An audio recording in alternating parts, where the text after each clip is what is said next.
Day one of Brown's rookie minicamp is in the books, and everyone wants to know, how did Shedeur Sanders look? How did Dillon Gabriel look? Which quarterback looked better? We're going to talk about that on today's episode. Welcome on into the Cleveland Browns Report. If you have not yet, please go ahead, click that subscribe button at the bottom. But I've got a couple of takeaways from day one in Berea for the rookies. My first big takeaway is it's rookie minicamp. Promise yourself, you are not going to get sucked into huge storylines and takeaways from rookie minicamp. It's all right to have a little fun. It's okay to, watch a few videos from minicamp of a nice pass or a nice catch or a touchdown or something like that. But I beg you, do not actually come away from this weekend going, hey, after that one clip and that one article and that one YouTube video, I'm confident in A, B, and C happening. It is syllabus week. It is freshman orientation.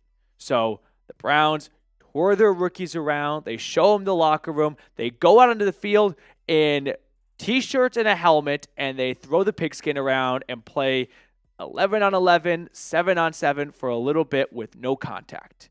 Please do not leave rookie minicamp with some big, huge conclusion of how things went. Now, I know I just said all that, and you're all like, PD, please shut up and give us a big conclusion. All right, here are some of the facts. Fact number one, Dillon Gabriel did go with the first team.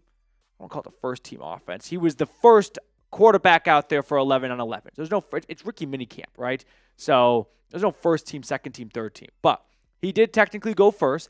Kevin Stefanski, after practice, spoke to the media and said there's going to be rotation.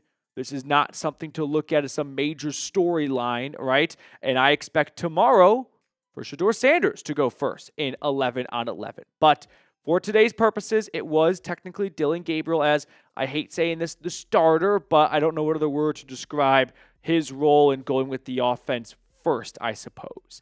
Having said that, from people I've talked to and just a little bit of reading, it does appear like Shedeur was the better quarterback today.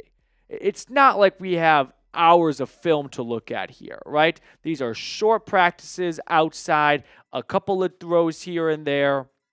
You had some nice completions. I think Shedeur probably had the throw of the day at the end of practice on a touchdown pass to a UDFA receiver. Shedeur, by the way, also stayed the longest after practice. Most of the guys afterwards had gone back in the locker room. He was working out with some Texas A&M UDFA wide receiver like 30 minutes after practice was over. So talking about a, first guy out there, last guy in type of player, and that's going to go a long way with the coaching staff. If you really do want me to make a reach for, hey, what's a big conclusion? Shedeur played 4 years of college football, started all 4 seasons. Dillon Gabriel started 6 seasons of college football. He is the FBS all-time leader in starts, surpassing Bo Nix.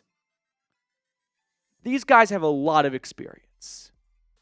Even though Joe Flacco and Kenny Pickett are on this roster, if one of those rookies emerges as someone who might be near the level of, say, Flacco, with the experience they have from college, I wouldn't be blown away if Kevin Stefanski goes, hey, you guys are kind of neck and neck.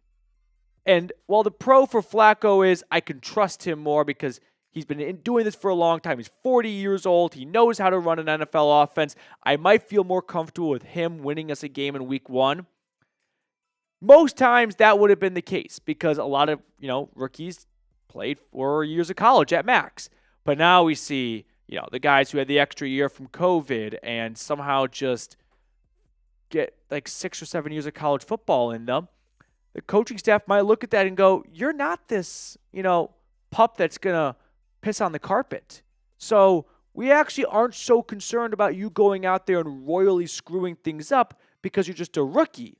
Oh, you're 24 years old. You've played 6 years of college football. You know how to run an offense.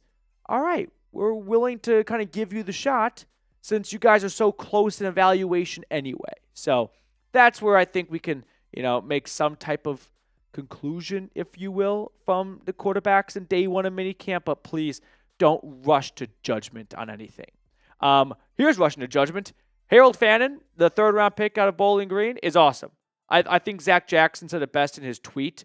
He said, Myles Garrett, the goal is to go from Cleveland to Canton.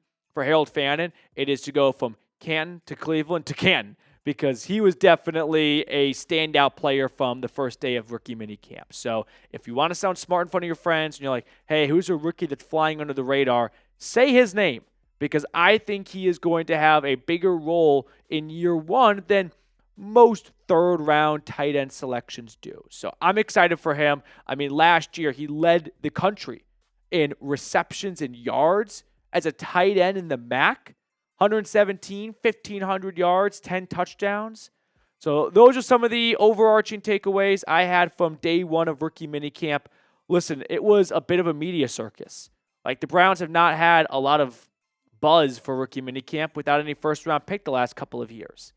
I mean, you go back to the last few you go for a while with no first-round pick. Then before that, it was a corner in the 20s, Greg Newsome.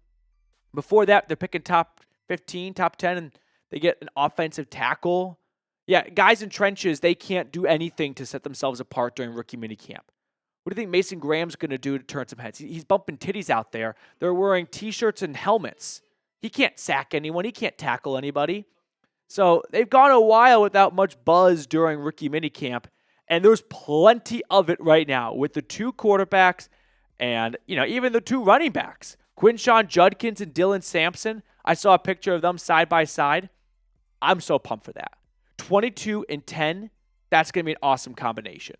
It would have been cool if they could get poetic, or like the two numbers added up to 24, right? So they recreate Nick Chubb. I know. Now I'm getting my feels here. But Dillon Gabriel, I know that he is like second fiddle despite being the quarterback selected before Shedeur Sanders. He had some nice passes too. I don't want everyone to just think the only good player there was Shedeur.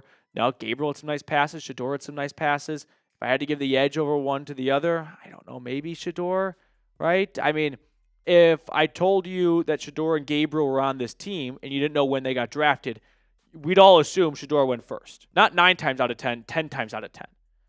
And so now that Gabriel was the one selected before Sanders, I think people are going to try, and I'll be guilty of this too, like justifying Gabriel must be better than Shedeur because he went before Sanders.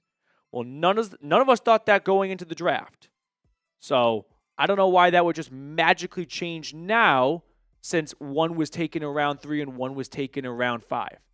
I still like Sanders more than Gabriel going into the pre-draft process. So if Sanders, has better days at camp than Gabriel, I'm not going to be shell-shocked by that. But I think the coaching staff views Gabriel as a better product for them, or a better prospect, whatever, since they were willing to take Gabriel in round 3. They liked him over Jalen Milroe. So there is day one of rookie minicamp takeaways.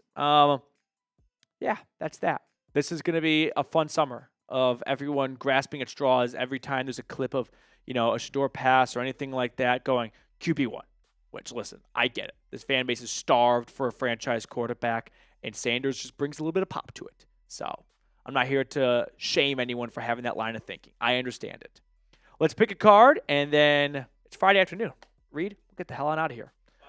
5 of clubs for Mr. Barkus. I'm going to go with the 9 of diamonds.